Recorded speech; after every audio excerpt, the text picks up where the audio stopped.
Social media, guys, necessity for success or a necessary evil? I think it's an amazing thing. Social media, to have the entire world in your lap, in your living room, is incredibly powerful. To, you know, young bands especially, and it gives artists, you know, a little more freedom in my opinion, because they don't really have to necessarily listen to A&R guys and labels, and they can kind of make their own videos and do their own albums out of their house and put their videos on YouTube and get a true response from the fan base, and I think that's super important. So. Yeah. I found with social media a change from when I came up through the 70s and 80s, and I was very protective of my image. And it's because when I looked at the Rolling Stones, I didn't know what Keith Richards was doing inside of his house, and I liked it that way. But then the switch came, and social media became such a part of the mainstream, and I had to make a decision to be completely vulnerable and to be transparent. And once I started doing that, I actually started seeing myself grow as an artist, where I could kind of share things that maybe I wouldn't usually just share. Maybe you would only get, like DJ said, from the press, right, you know, from a very organized interview or a very controlled photo shoot. You're able to actually take a photo shoot of this moment right now, or a photo with an iPhone, and send it out, and everyone's like, oh, those guys are doing this like really cool thing. And so I've really embraced it. Yeah, I think especially for our generation and for, you know, bands, it's an incredible tool. I think that it may be a little bit more of, you know, the latter half of your question. I think it's a little bit more dangerous for the generation coming after us, because for us, we're able to, you know, we were here before it was here. And so we're able to look at this and go, well, what a useful tool. And here's how I can use this. And here's how I can, you know, use it to my advantage. And here's what I have to be careful about.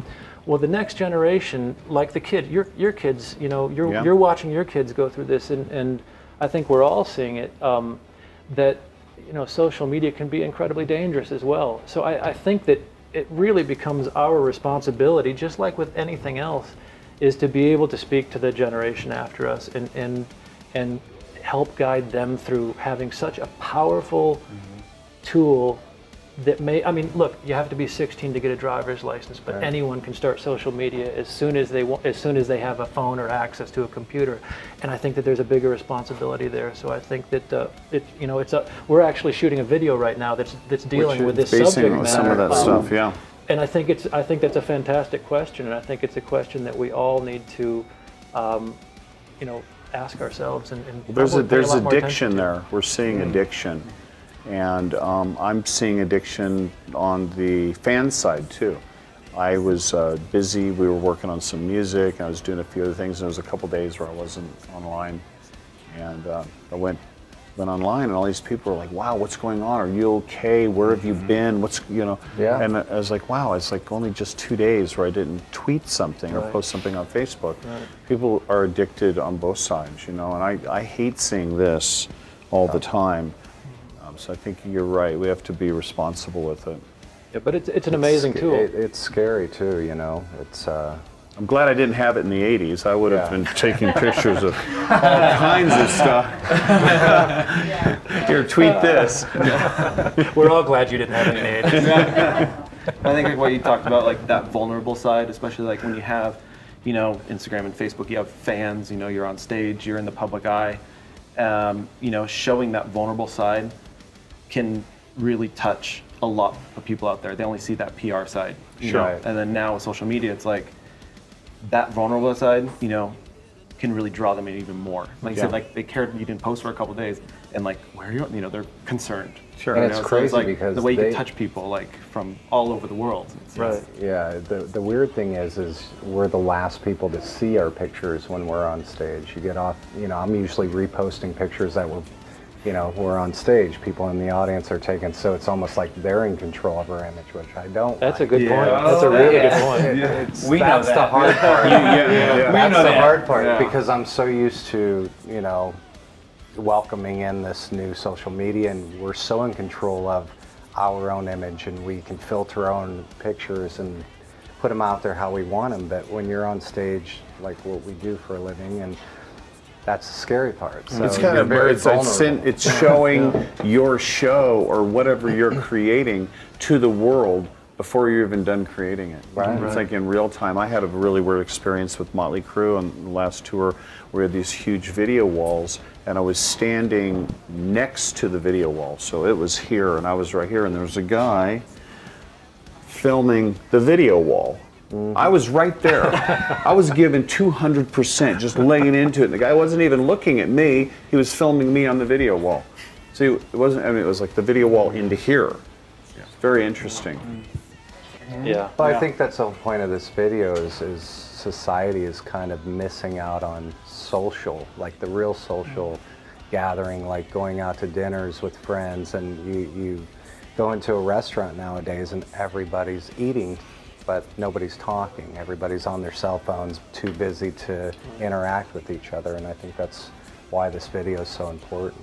Do you guys experience it in your world? Yeah, well, absolutely. I think for us too, like just going back to that, one click of a button and the whole world sees it. That's the bottom line, international. And so, but we've had it before where, you know, it's the same like in a salon situations where you do this amazing haircut and this whole style, but then they go home and they try to do it themselves, and then they don't, or, you know, it's like, and then they, oh, Omar did this. I'm like, oh, girl, no, do not put that up, you know.